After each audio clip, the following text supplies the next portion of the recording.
Merhaba, buna haberdim. Kim demek de ya?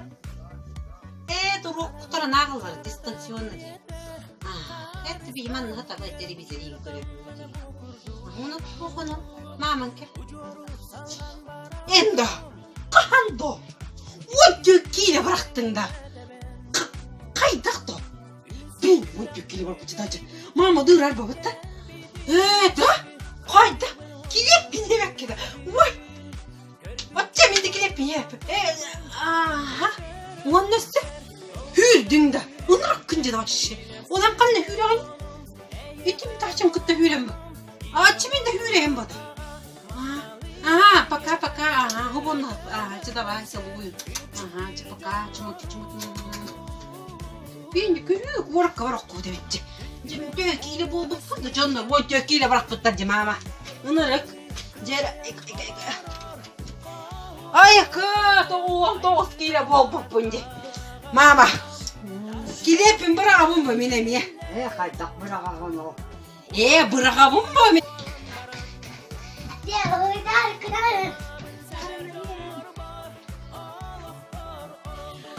Doça. Hayır, ne olur amına?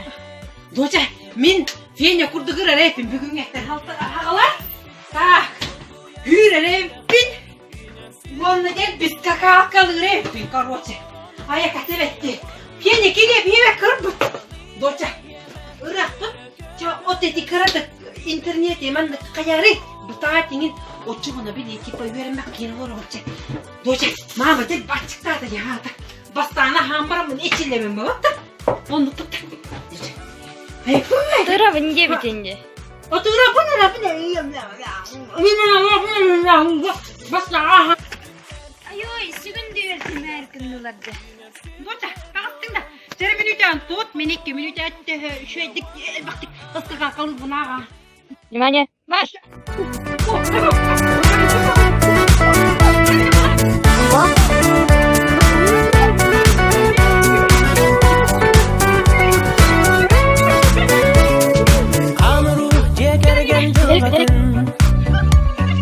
Karagın karata keriyete Karistan kürek çırtam bana bu kurdu Ucoru salgan bara durum İki sürekten edeben Üç sürek günü gördüm Gel bitim bastaki Kardilin ondan görübün Tamam, valla Kerim ben bileyim kalem ki bu da.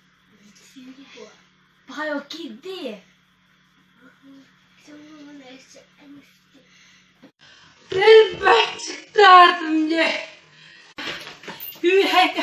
Baya luşa girep hirepe. Dur batepe mama. Hep kepik kimde girepe. Kadakta bırak batepe. Luşa hibe.